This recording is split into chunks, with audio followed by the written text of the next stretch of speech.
నమస్తే. MTV Telugu digital media. ఎన్నికల వేళ అన్ని రాజకీయ పార్టీలో జంపింగ్ జిలానీలు కామన్గా ఉంటారు. కానీ 24 ఎన్నికలలో చాలామంది ప్రముఖులు 2024 ఎన్నికలు ఏ పార్టీ అధికారంలో రాబోతుందో ఆ పార్టీ వైపే కొంతమంది అధికారులు కొంతమంది రాజకీయ నాయకులు చూస్తున్నారు. మరి అలాంటి పరిస్థితి ప్రస్తుతం ఏలూరు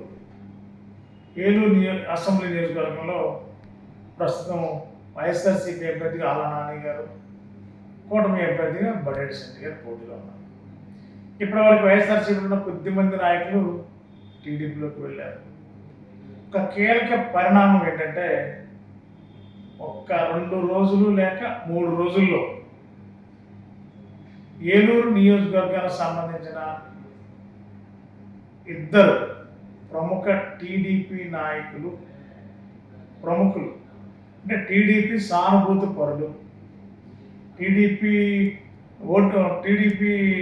సభ్యత్వం లేకపోయినా టీడీపీకి సానుభూతి పరులుగా ఉంటారు. వారిద్దరూ 2-3 రోజుల్లోనే ఆళ్ళ నాని గారి సమక్షంలో వైఎస్ఆర్సీపీలో చేరడానికి అన్ని రకాలుగా సమాలోచనలు పూర్తయ్యని చెప్పి మనకున్న సమాచారం. మరి ఆళ్ళ నాని గారు చాలా అపారమైన సీనియర్ నాయకులు, రాజకీయాల్లో 3 సార్లు ఎమ్మెల్యేగా గెలిచారు. డిప్యూటీ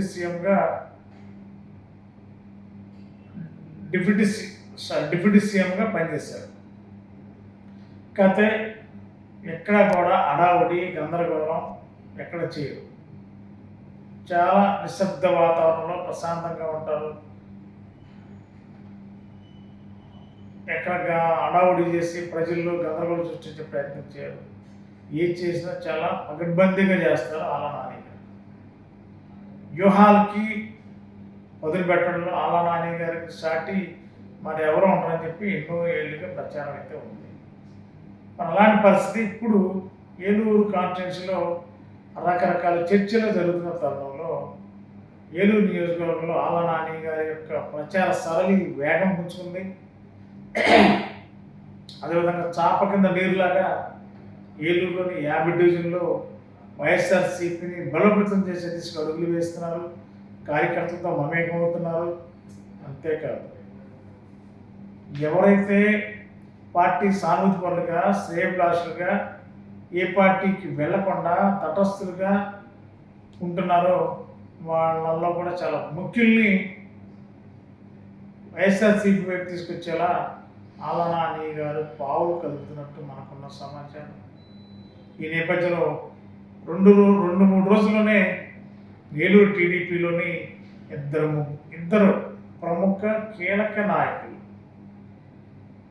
వైఎస్ఆర్సీపీ తీర్థం పుచ్చుకోవడం ఖాయమైన సమాచారం. అది ఆళ్ళ నాని గారి సంస్థలోనే జాయిన్ కాబోతున్నారని. అలాంటి పరిస్థితి వస్తే ఏలూరులో టీడీపీకి భారీ షాక్ అయితే తప్పదు.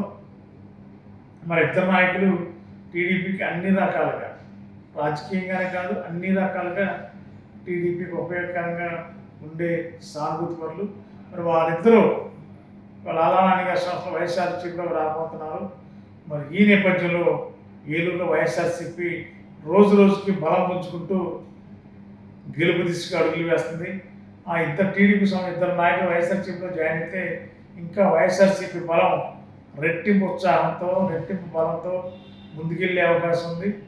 మరి 24 ఎన్నికలు ఏలూరు మళ్ళీ ఆళ్ళ నాని గారు జెండా ఎగరేయడం ఖాయమని ప్రచారం జరుగుతున్న తరుణంలో ఈ ఇద్దరు నాయకులు టీడీపీ నుండి వైసీపీకి రావడం పెద్ద చర్చకు దారితీసే అవకాశం రానున్న రోజుల్లో లేకపోలేదు. ఏదేమైనా 2-3 రోజుల్లోనే ఏలూరులో పెద్ద రాజకీయ విప్లవం లేదా రాజకీయ శబ్దం అయితే వినిపించబోతుంది. చూద్దాం. గత 20 సంవత్సరాలుగా దంత సమస్యలతో పాటు దవడ మరియు ముఖ సంబంధ సమస్యలకు చక్కని చికిత్సలు అందిస్తున్న శ్రీ రామకృష్ణ దంత వైద్యశాల, నరసింహారావుపేట, ఏలూరు. ఎమర్జెన్సీస్ లో వాడే ఆక్సిజన్ కాన్సంట్రేటర్లతో పాటు air purifier, UV light steriliser, ULV fogger వంటి పరికరాల ద్వారా పరిశుభ్రమైన వాతావరణంలో చికిత్స అందించబడుచున్నది. ఆర్వీజీ ద్వారా అతి తక్కువ రేడియేషన్ ఉపయోగించి దంతవ్యాధి నిర్ధారణ మరియు రూట్ కెనాల్ వైద్యం చేయబడుచున్నది. డెంటల్ లేజర్ ద్వారా కుట్లు లేకుండా సర్జరీలు, ఇంప్లాంట్స్ కిట్స్ ద్వారా పళ్ళు లేని వారికి ఫిక్స్డ్ దంతాలు, రూట్ కెనాల్ చికిత్సలకు ఎండో మోటార్ వంటి ఆధునిక పరికరాలు కలిగిన నమ్మకమైన డెంటల్ క్లినిక్. అత్యంత ప్రామాణికమైన ఆటోక్లావింగ్ పద్ధతిలో శుభ్రపరిచిన ఇన్స్ట్రుమెంట్స్ వాడడం మా ప్రత్యేకత. దంత సమస్యలకు చికిత్సతో పాటు విరిగిన దవడ మరియు ముఖ ఎముకలకు చికిత్స, ఎత్తు మరియు వంకర దవడలకు కాస్మెటిక్ సర్జరీ, యాక్సిలోఫేషియల్ వంటి చికిత్సలకు చిరునామా శ్రీ రామకృష్ణ దంత వైద్యశాల, వేములపల్లి రెసిడెన్సీ అపార్ట్మెంట్, నరసింహారావుపేట, ఏలూరు.